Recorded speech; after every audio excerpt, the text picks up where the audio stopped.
एक रात समीर, जो कि एक बहुत बड़ा पत्रकार होता है, उसकी बहन नेहा और उसका दोस्त राघव गाड़ी से अपने शहर लौट रहे होते हैं। वो लोग दूसरे शहर गए होते हैं क्योंकि समीर को अच्छा पत्रकार होने के लिए एक समारोह में इनाम देने के लिए बुलाया गया होता है। लेकिन जब कार्यक्रम खत्म होता है तो रात हो जाती है। साथ ही साथ बहुत तेज बारिश भी होने लग जाती है। भैया, ऐसी बारिश में क्या हमारा निकलना ठीक होगा? बिल्कुल, मुझे कल ऑफिस भी जाना है। छुट्टी नहीं ले सकता वरना रुक जाता। ज्यादा लेट करेंगे तो सुबह वैसे भी ऑफिस जाना है। अभी तो गाड़ी मैं चलाऊंगा, कोई दिक्कत नहीं होगी। तेज बारिश, सुनसान हाईवे और बिजली बहुत कड़क रही होती है। पूरी सड़क पर सिर्फ वही तीनों की गाड़ी चल रही होती है। आगे कुछ भी दिखाई नहीं देता। तो समीर का दोस्त राघव बोलता है, रुको, मैं गूगल मैप चला देता हूँ, कम से कम पता तो चलेगा कि हमें जाना कहाँ है। ऐसे तो कुछ भी दिखाई नहीं दे रहा यार। अब क्या होगा? मैंने कहा था हमें रुक जाना चाहिए था। इतनी रात को सुनसान सड़क, ऊपर से बारिश, कुछ भी नहीं दिख रहा। कब तक चलेंगे ऐसे हम लोग? यार नेहा, तू थोड़ी देर चुप रहेगी? तब से एक ही रट लगा रखी है। और एक तो ये जीपीएस हमें कहीं मरवा देगा। ये रास्ता जाना पहचाना नहीं लग रहा। भैया, लेकिन तुमने कहा था शॉर्टकट है। रुक जाओ यार, तुम दोनों भी ना कहीं भी लड़ाई करने लग जाते हो। अब तो निकल गए हैं, अब तो घर जाना ही है। क्या कर सकते हैं, वापस जाने में भी उतना ही टाइम लगेगा।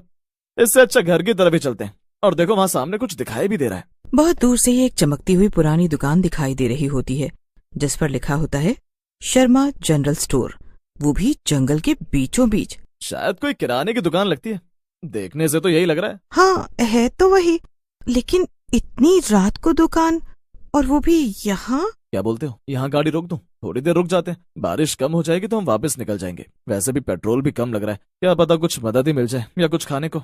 उतर कर देखते हैं, क्यों नहीं? हाँ चलो ना भैया, मुझे तो भूख लग रही है, कुछ खा भी लेंगे। खाना खाए भी ज्यादा टाइम हो गया है। तीनों गाड़ी से उतरते हैं तो देखते हैं दुकान पर कोई नहीं खड़ा है। कोई बैकग्राउंड म्यूजिक या साउंड नहीं, बस सन्नाटा और बारिश की आवाज। लग रहा है जैसे कोई घर चला गया है, गलती से दुकान बंद करना भूल गया होगा, तभी दुकान ऐसे खाली पड़ी हुई है। और सुनसान रास्ता है, इसलिए शायद वो वापस भी नहीं आया। तीनों बाहर खड़े हिचकिचा रहे होते हैं कि अंदर जाना चाहिए या नहीं। तभी राघव बोलता है, चलो पूछते हैं, क्या पता अंदर कोई बैठा हो। और हो सकता है जब हम अंदर जाएं तो हमें कुछ मदद मिल जाए। ये तो बहुत ही पुराने जमाने की दुकान मालूम पड़ती है। हाँ, यहाँ हर चीज पुराने समय की है, जैसे 1900 में हुआ करती थी। देखना, पेप्सी की कांच की बोतलें हैं, दीवारें टूटी हुई हैं, लेकिन फिर भी अंदर कोई धूल नहीं आई है। क्या यहाँ टाइम चलता भी है? सब कुछ जमा जमा सा लग रहा है। तभी अचानक पीछे से काउंटर पर एक बूढ़ा आदमी निकलता है। झुर्रियां ऐसी मानो 100 से ऊपर की उम्र हो, और उन बच्चों से बोलता है, कितने साल बाद कोई आया है। हमारे यहाँ तो लोगों ने आना ही बंद कर दिया है। चलो, किसी का तो मन हुआ इस बूढ़े काका से सामान लेने का। बताओ बच्चों, तुम्हें क्या चाहिए? मैं तुम्हारी क्या मदद कर सकता हूँ? इतनी सुनसान सड़क पर तुम तीनों अकेले घूम रहे हो, वो भी इतनी तेज बारिश में। जरूर काम ही होगा। चलो अब बताओ, क्या चाहिए तुम लोगों को मुझसे? जी ऐसा कोई बड़ा काम तो नहीं है, लेकिन हमें कोई ज्यादा मदद नहीं चाहिए, बस हमें थोड़ा पेट्रोल चाहिए था।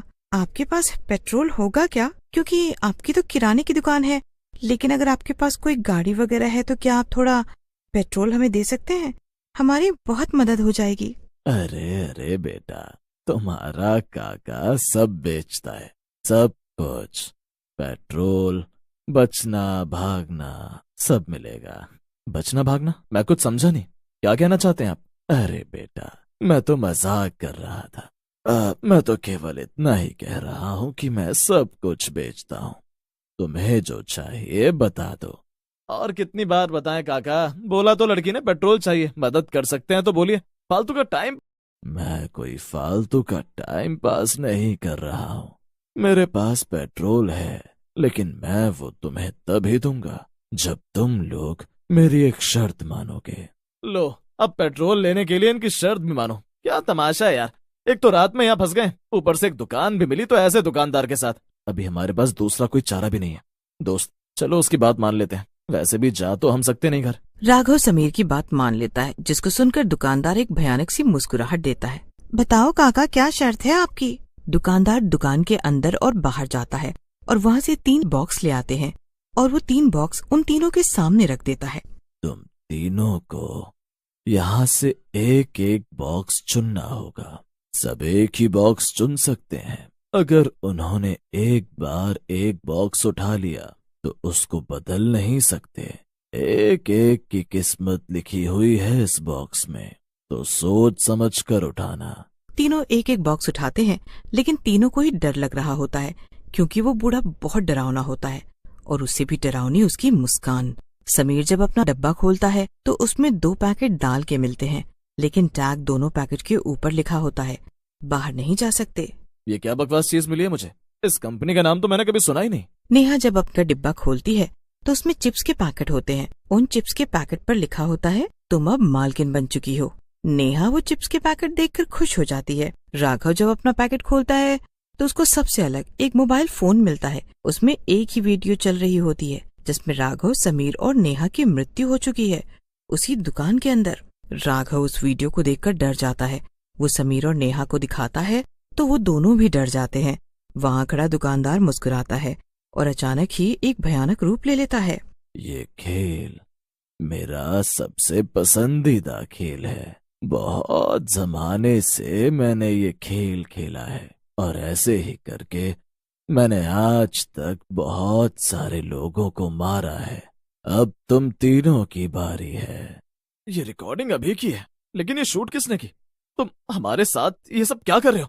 हम तो तुम्हें जानते भी नहीं है, तुमसे बस पेट्रोल मांगने आए थे। नहीं है तो हम जा रहे हैं। अब तुम तीनों कहीं नहीं जा सकते। अब तुम मेरी किराने की दुकान में फंस चुके हो। तीनों के तीनों दोबारा गाड़ी में बैठते हैं और जितना भी पेट्रोल होता है उसको चलाने की कोशिश करते हैं। वो तीनों गाड़ी शुरू करते हैं और थोड़ी दूर तक चलते हैं तो फिर से उन्हें वही दुकान दिखाई देता है और सामने खड़ा वही भूतिया दुकानदार। इस बार गाड़ी दाईं तरफ से ले यार, यहाँ से तो दोबारा से हम वहीं आ गए। समीर राघव की बात सुनता है और गाड़ी को दूसरी दिशा में ले जाने लग जाता है, लेकिन वो लोग फिर से वही दुकान के सामने पहुंच जाते हैं जहाँ से वो लोग निकले थे। हर बार हम पीछे लौट रहे हैं, कोई देख रहा है हमें। दुकान के अंदर चलना चाहिए, सामान मेरा इंतजार कर रहे हैं। नेहा गाड़ी से उतरकर उस भूतिया दुकानदार के पास जाकर खड़ी हो जाती है, जिसको देखकर राघव व समीर भी उसके पीछे चले जाते हैं और जो नेहा कर रही होती है उसको देख दोनों घबरा जाते हैं।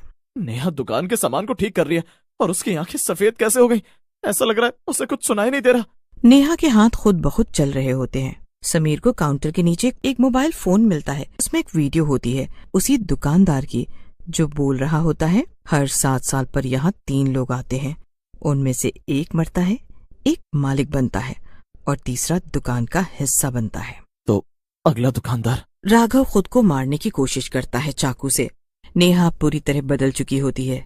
हम पहले ही मर चुके हैं, मुझे बाहर जाना है। लेकिन समीर जैसे ही बाहर भागता है वो एक आटे की बोरी में बदल जाता है, जिसको बाद में वो दुकानदार अपनी दुकान में लाकर रख देता है। इसी तरह फिर 7 साल बाद वो दुकान खुलती है और एक गाड़ी वहां आकर रुकती है। अब किसकी बारी हो सकती है?